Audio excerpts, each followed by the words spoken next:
Good evening, Bahamas. Coming up tonight on our news. The National Emergency Management Agency is predicting widespread devastation across islands in the southern Bahamas.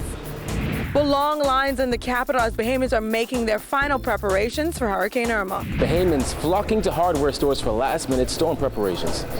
Another young man loses his life here in the Mackey Street area.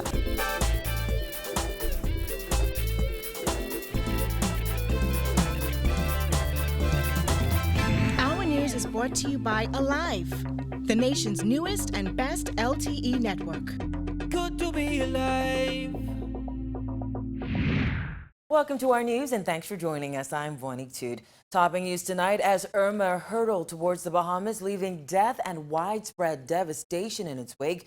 The entire country has been placed under hurricane warning, according to the National Hurricane Center, prompting the National Emergency Management Agency to activate its Emergency Operations Center. NEMA's director, Captain Stephen Russell, confirming today that hundreds of people decided not to evacuate, leaving them at the mercy of that monster storm. Jasmine Brown reports. Russell says those who decided not to evacuate will suffer nightmarish conditions as they expect Irma will devastate those islands. The diameter of the storm the hurricane is probably up to almost 500 miles. Tropical storm force winds extend up to the full diameter of about 500 miles. And the hurricane force winds up to last night, the diameter was probably 100 miles. So you have this monster of 500 miles in diameter moving along a certain parts. According to the Department of Meteorology, Irma is forecast to remain a powerful Category 4 or 5 hurricane during the next few days. Storm surges and extensive to severe flooding are also being predicted as Irma is forecast to produce 8 to 12 inches of rain and storm surges of up to 20 feet. While New Providence is expected to feel the impact of Irma starting 6 p.m. on Friday, the extremely dangerous storm began pounding Inagua, Mayaguana, and Acklins this afternoon. NEMA evacuated just over 1,200 people from those 3 islands, as well as Crooked Island and Ragged Island yesterday. And with Irma forecast to pass dangerously close to Bimini, officials began coordinating an evacuation plan for those residents who will be flown to New Providence. Meanwhile, hundreds of residents on the southern islands elected to remain, according to Russell, who says approximately 170 people opted to ride out the storm in Inagua, 100 people remained in Acklins, and 70 residents remained in Mayaguana. Russell says at this point, all anyone can do is pray for the safety of those who decided to stick it out. So really pray that they find somewhere really safe, those who choose to remain in those areas. To make matters worse, Russell warns those residents could go without assistance for days until NEMA gives the all clear once the storm moves out of the area. So from Thursday to Monday, probably even Sunday, Tuesday. Thursday to probably even Tuesday of next week. We may not be able, from New Providence, be able to respond to the islands that would have been impacted, because we have to wait until we get the all clear for the airport here at LPIA to make sure that the airstrips in all the islands are clear to allow emergency flights to come in. We have to make sure that all of the harbors are clear for shipping to come into ports to offload relief material. As for when those who evacuated can expect to return home, Russell was candid, saying Irma may render those islands uninhabitable. We can almost expect devastation, catastrophic damage from a Category 5 crossing those islands, and there may be nothing remaining to go to. So we, as soon as all is clear, we're going to try as best we can to do some rapid assessments, get into those areas, and see what is standing. Reporting for our news, I'm Jasmine Brown. And as Irma hammers parts of the Caribbean, Bahamians rush to the Bahamas Red Cross Society today in search of storm essentials. April Sands takes it from here. Anxiety and tension building now for Bahamians as they're doing their last-minute preparations for Hurricane Irma. Close to 100 people gathered outside the Bahamas Red Cross Society headquarters on John F. Kennedy Drive in the sweltering heat. Today, in hopes of securing storm essentials, including batteries, brooms, mops, flashlights, hygiene supplies, and even portable stoves. It was a chaotic scene as police officers attempted to keep the crowd calm and under control.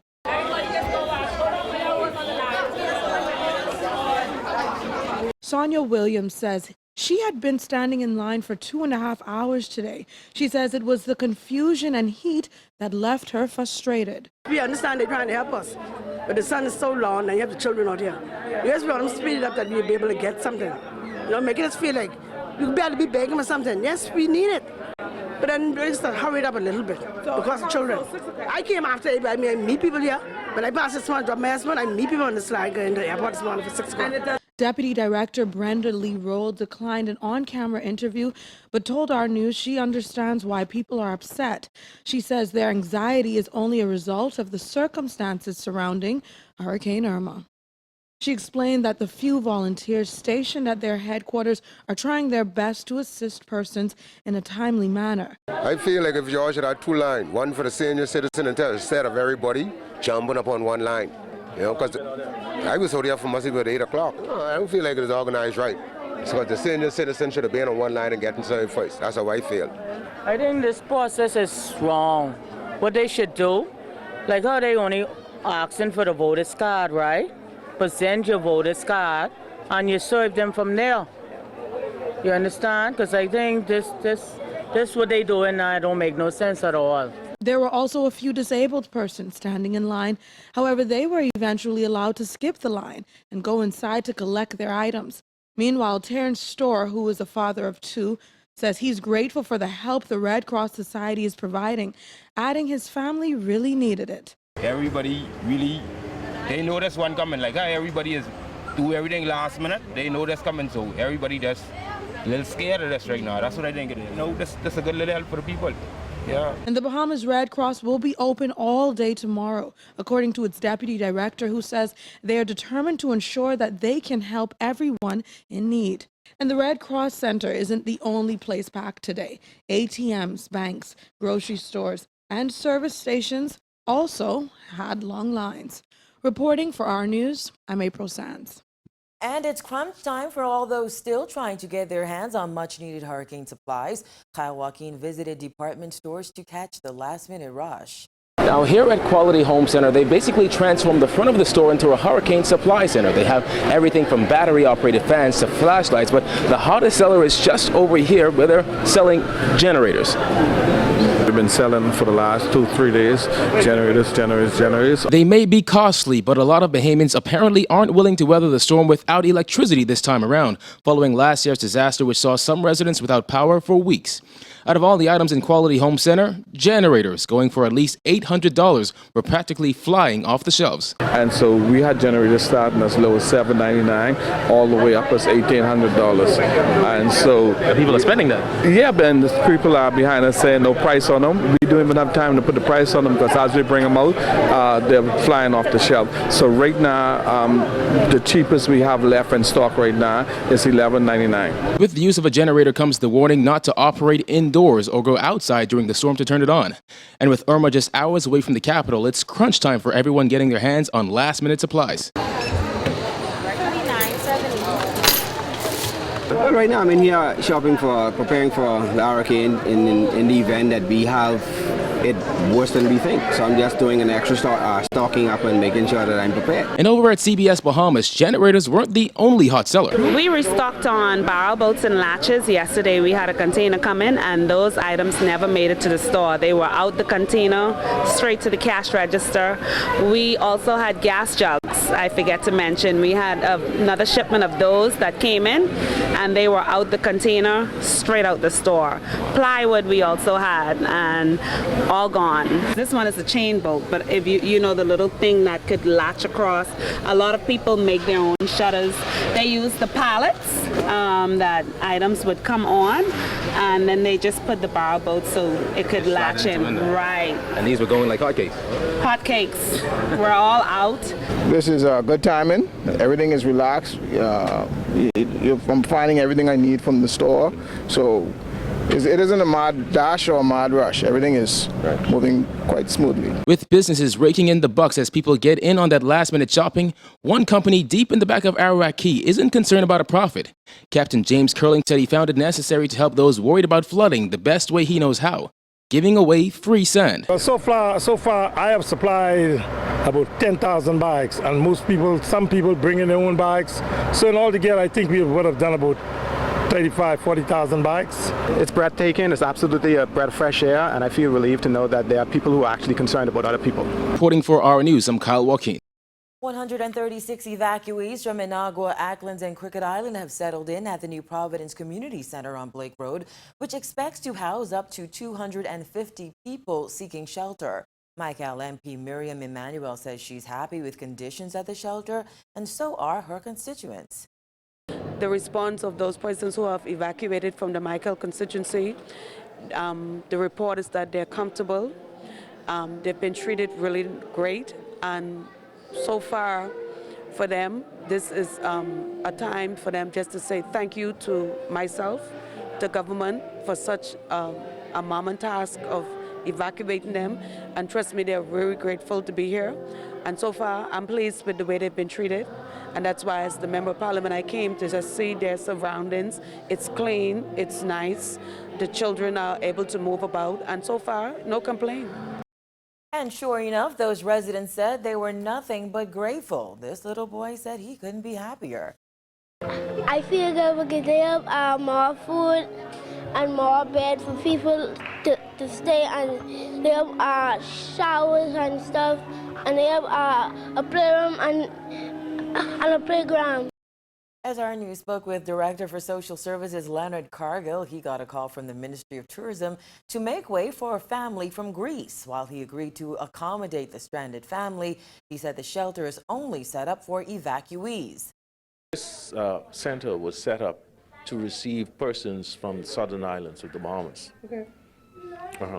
So that's why we're here. Other families say while they had to leave their possessions back home, they've carried their faith with them, something they hope will carry them through the dangerous storm.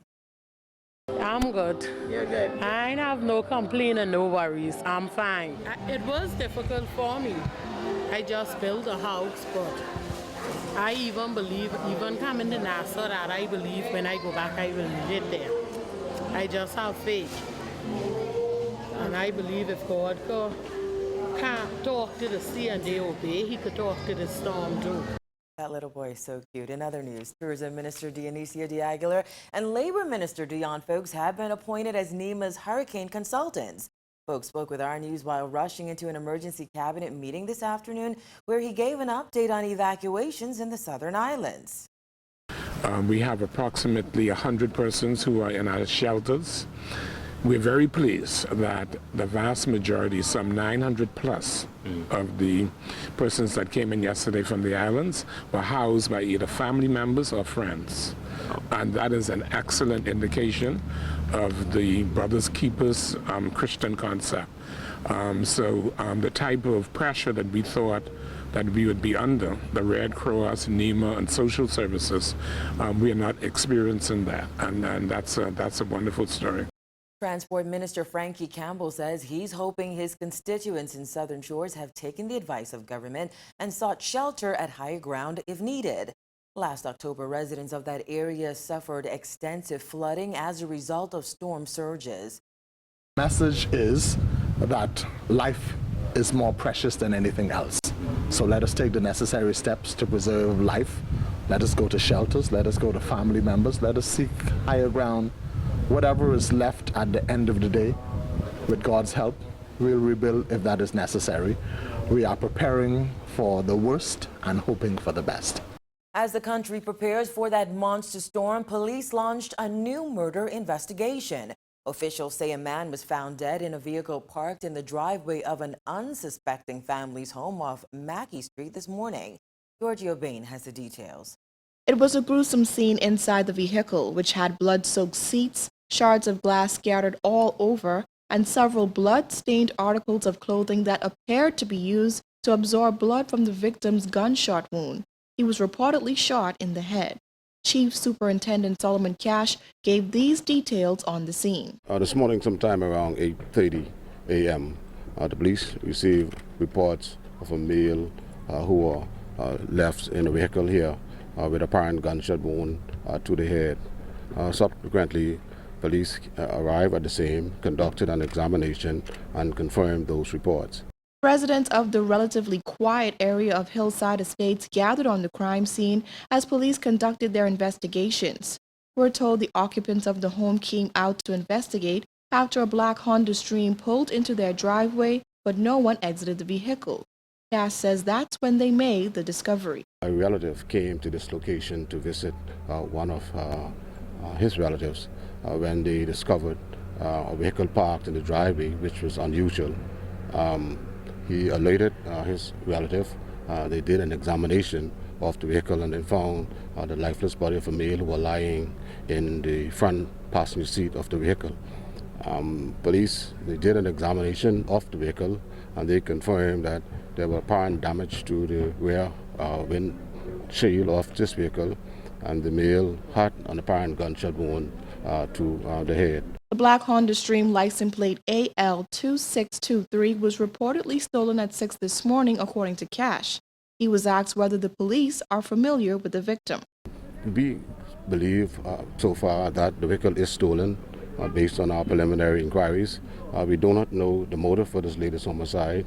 However, we are appealing to members of the public who have any information that can assist us in probing this incident further, to feel free to contact the police at 919 or the Central Detective Unit at 502-9991 or 328-TIPS. This latest killing brings the country's murder count so far this year to 99. Reporting for our news, I'm Georgia Bain. Still to come on our news, government clinics to close early tomorrow, plus Cable Bahamas initiates its storm response plan. So stay with us.